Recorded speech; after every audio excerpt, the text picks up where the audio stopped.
Hey, this is Daniel Barrett from AdWordsNerds.com. In this video, I'm going through a real-world case study of a real estate investor that did $90,000 in deals in just the first 2 weeks of October. Let's go into their actual Google Ads campaign and see for ourselves what the secret sauce is. Let's get to it.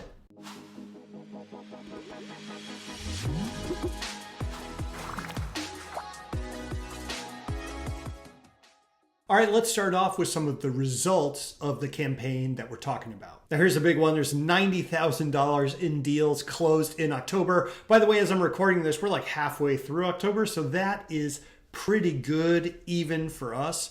Here's what that actually looks like inside the Google Ads campaign. We've got one primary campaign running. This is our most recent campaign build. It is really designed to go for a high volume of potential clicks and to use smart bidding and a lot of split testing on the back end. A couple things that jump out at me here. Cost was about $3,200, really not too bad. In terms of impressions, 3,355. That is pretty good. It's not particularly high, it's just kind of average again. Clicks, 113. That gives us a click-through rate of 3.37%. Generally, I'm looking for anywhere between 2.5% to 3.5%. Now, a couple things jumped out at me about this campaign as well. Cost per click of $28.70. That is high. What we are doing in this campaign is trying to maximize for the number of leads that we are generating. Because we know that this client is closing the leads that we generate, we feel safe bidding more and spending more on those leads. Conversion rate is 12.39% here. Nationally, that's very high for a real estate investor right now. I would put national conversion rates somewhere in the 4 to 6% range, so that's extremely good. Let's talk about different changes that were made to this account. This is just for the month of October. You can see here 148 changes made to the account. Most of those are in the ads. During this period, we actually switched over to dynamic search ads from expanded text ads. I actually prefer expanded text ads. I don't know if that's just because I'm old. Expanded text ads are going to be removed by Google. So it's a good time to get ahead of that change now. I wrote lots of experimentation here because that's always the case with every campaign that we run. It was particularly the case with this one. We're not just rolling something out and then letting the dice fall where they may.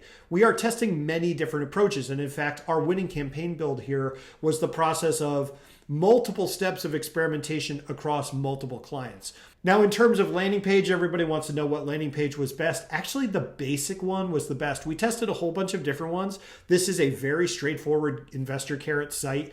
I got to tell you, and I'm not getting paid anything to say this, I find that Investor Carrot converts very aggressively in pretty much every market. Of course, you want to test it, you want to see for yourself, but we haven't had any issues converting leads with this type of site. Something that was really critical, I think, to the long-term success of these campaigns is that this client has multiple paths to closing a deal. They say you can list your house or sell your house, and they do both. So whether you are farming those leads out to a realtor, having some way of monetizing the leads that you get that just want retail is going to be really critical. I got to tell you, no matter how good you are at ads, and this is all we do all day, every day, you're still going to get a lot of retail leads. That's just because most of every market is retail leads. It's just the way that it is. Now, everybody always asks about the keywords that we're using. What are the best keywords? Yada, yada, yada. I gotta say, keywords are changing a lot. This is actually not the keywords, it's the search terms. Search terms are what people are actually typing in. We've got stuff like house flipping companies, Smiley Buys Homes, which is a competitor, We Buy Ugly Houses, obviously. Interested in selling my home. Nothing really too mind-blowing. One of the interesting things about real estate investing is that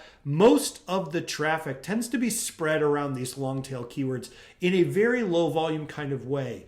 That's one of the reasons we've switched to this higher volume approach, because in most markets, even when you do this full time like we do, we still don't know what's going to end up generating leads week over week or month over month. We have an idea, but whether or not those keywords that everybody knows are going to be profitable or not depends a lot on the amount of competition you have in a given market.